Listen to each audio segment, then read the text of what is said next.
हे guys, जय Mahakal. Welcome to my channel Madhya Pradesh आरंभ। आज हमारा तीसरा टॉपिक है पेपर नंबर 3 का, तो जिसमें हम पढ़ने वाले हैं वेब 3.0 महत्व और चुनौतियां। इससे पहले हम 2 वीडियो अपलोड कर चुके हैं। यदि आपने नहीं देखे हैं तो प्लीज़ चैनल में प्लेलिस्ट पर जाइए और पहले वो वाली वीडियो देखिए, फिर इस पर आइए। तो चलिए स्टार्ट करते हैं। यदि आप हमारे चैनल पर नए हैं तो पहले चैनल को सब्सक्राइब कर दीजिए, वीडियो को लाइक कीजिए, कमेंट कीजिए और शेयर कीजिए। वेब 3.0 महत्व और चुनौतियाँ।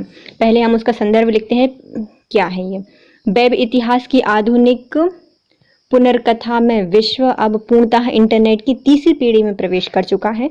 हम विकेंद्रीकृत प्रोटोकॉल वेब 1.0 से केंद्रीकृत एकाधिकारवादी प्लेटफॉर्म वेब 2.0 की ओर आगे बढ़ चले हैं और अब विकेंद्रीकृत ब्लॉकचेन आधारित आर्किटेक्चर यानी वेब 3.0 युग की ओर बढ़ने को तैयार हैं। वेब 3.0 के वर्तमान आख्यान के साथ अब शक्ति कुछ प्रभुत्वशाली वेब 2.0 कंपनी के हाथों से निकलकर पुनः जनता को नियंत्रण में आती जा रही है। वेब 3.0 भारत और उसके सॉफ्टवेयर डेवलपर्स के लिए व्यापक अवसरों की पेशकश करती है। हालांकि ब्लॉकचेन नियामक प्रयोगों, कराधान और विकेंद्रीकृत के मामले में अभी कुछ बाधाएं भी मौजूद हैं।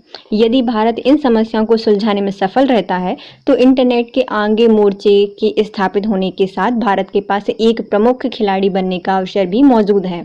वेब 3.0 क्या है? तो वेब 3.0 एक विकेंद्रीकृत इंटरनेट है जो कि ब्लॉकचेन प्रौद्योगिकी पर संचालित होगा और यह वर्तमान में प्रयुक्त वेब 1.0 और वेब 2.0 संस्करणों से भिन्न होगा। वेब 1.0 वर्ल्ड वाइड वेब या इंटरनेट है जिसका आविष्कार वर्ष 1989 में हुआ था। वर्ष 1993 में यह लोकप्रिय हुआ और वर्ष 1999 तक चला।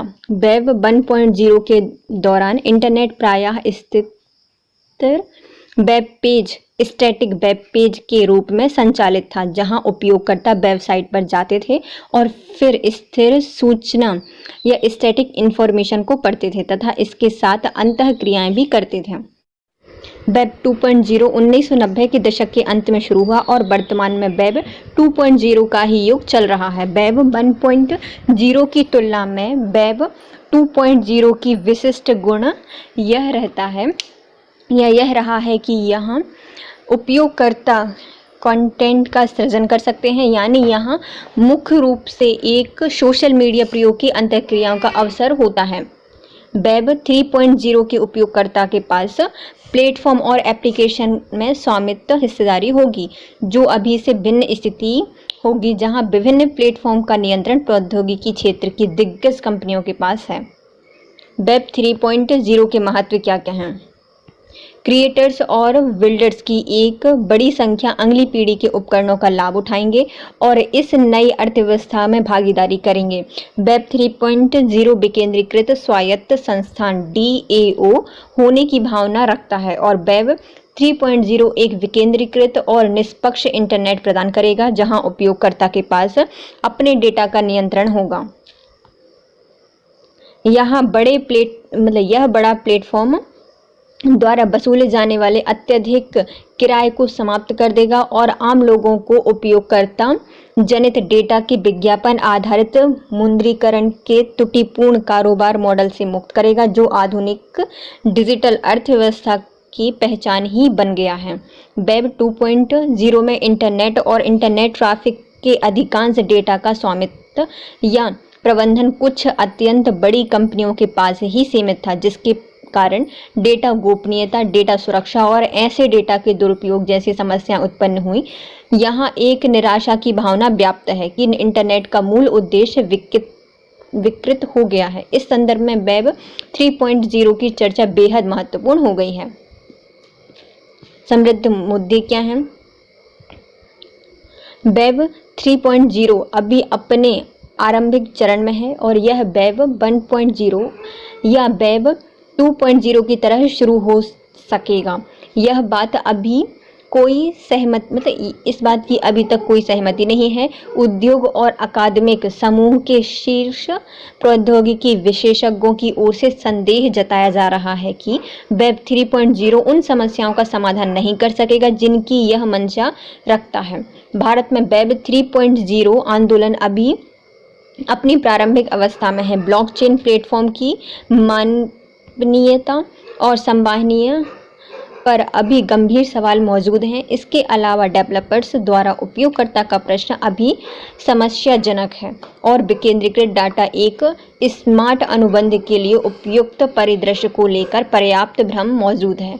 इसके साथ ही पर्याप्त नियामक अनिश्चितता भी व्याप्त है। भारत में बजट के माध्यम से आभासी संपत्ति या वर्चुअल एसेट्स से होने वाली आय पर 30% तक आरोपित किया जा सकता है। भारत में एक central bank digital currency CBDC की लाने की योजना पर विचार चल रहा है। क्रिप्टो करेंसी पर भारत के रुख को स्थापित करने वाले एक व्यापक कानून का आना भी अभी प्रतीक्षित है। आगे की राह क्या होंगी? वेब 3.0 के प्रति सक्रिय दृष्टिकोण। वेब 3.0 में संलग्न होने वाली पीढ़ीगत ऊर्जा, डेवलपर फोकस और वेंचर कैपिटल फंडिंग को कम आंकना विवेकपूर्ण नहीं होगा। यह गति वेब को अपने वर्तमान अवतार से दूर एक नए प्रतिमान में ले जाएगी।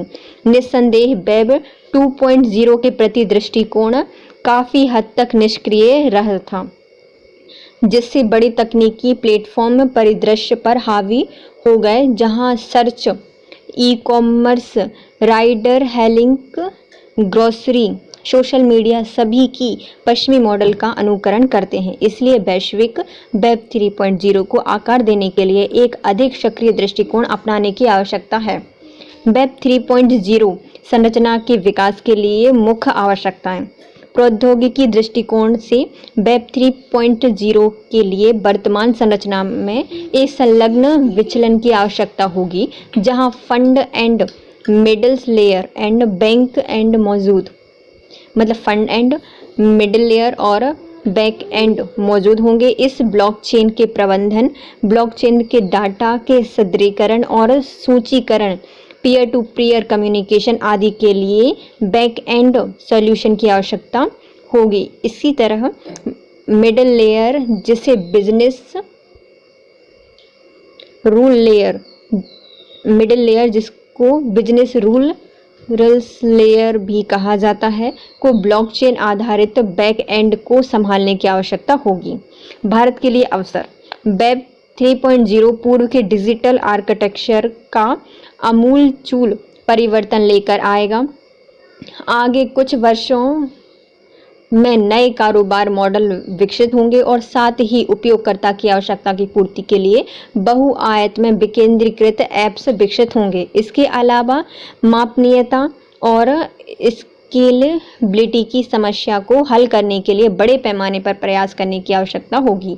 वेब 3.0 ऑपरेटिंग सिस्टम के अस्तित्व में आने के साथ ही सभी कारक भारत के लिए अपने सॉफ्टवेयर उद्योग को एक नए स्तर पर ले जाने के बृहद अवसर का निर्माण करेंगी। वेब 3.0 में भारत की भूमिका।